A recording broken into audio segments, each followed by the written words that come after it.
May lugar naman, alam nyo, ganito po yan, no?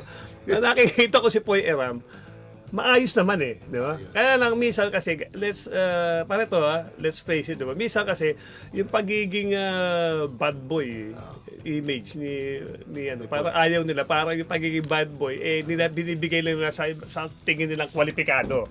Bobelga. Sa mga ganito. Pero pag si Poy Eram ang gumanon, galit na galit. Ugali. Sama ng ugali. Pero pag mga iba, Pagkatao. okay yun.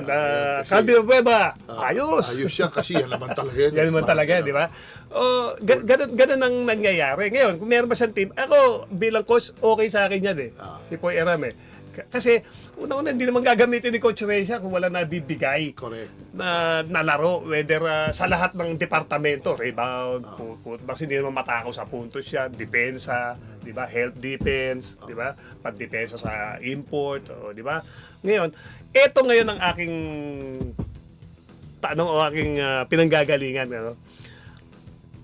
Ano tayo pare, 1960s tayo pinanganak eh. Okay? Ano Tapos ba may to siya? millennial, may Gen Z, ano ba yung mga gano'n? yung mga- May ano ba tayo? Ano ba tayo? Di ko alam kung anong tayo eh. Okay.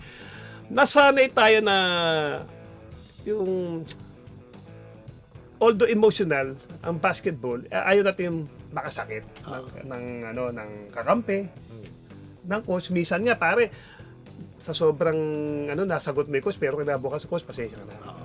Okay, actually, hindi ka aabot ng bukas nabigla ka nandun ka kagad. Kasi iniisip mo, yun yung ating kinagisnan. Culture. Yun ang Culture, turo okay. sa atin naman. Old school Okay, tayo. kaya kung titingnan mo sa view natin, yung ginawa ni Eram, mabubwisit ka. Patay ito sa mga dating coach natin. Inaano ka lang naman. Kinakalma. Kinakalma ka, ba't gaganyanin mo? Tapos siyempre, masakit para doon sa isa na hindi naman nagagad. Baka mamaya may sinasabi ka hindi natin alam na, ba't ka nakikailam? Ganyan ka lang. Para masakit, kinakalma ka lang. Di ba? So, hindi maganda sa atin. Ngayon, ano ba ang trend ngayon? Ano bang norm ngayon? Nakikita natin, nagsasagutan na nga sa mukha magkalaban, magkakampi. Di ba? Ang dami sa sa social media Di ba? Whether magkalaban, magkakampi, coach versus player, di ba? Na talagang nagkakasagutan, nagkakaganon. Siguro kung yung mga panahon ngayon, parang tatanggapin nila kasi ganun Yun na yun. kaya yung nakakatingin sa sitwasyon, depende kung anong inabutan na panahon. Di ba? Tama ako. Tama po yung mga nagkokomento. Kung kasi edad namin nila, Jerry, na medyo hindi naman maganda yung ganyan.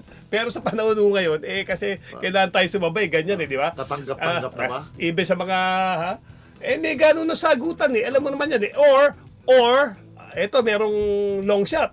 Pero mahaba-haba. Or, gumagawa ng content. Sigurado. Kasi marami, hindi mo na alam ano ang tunay. Ano yung parang for a show.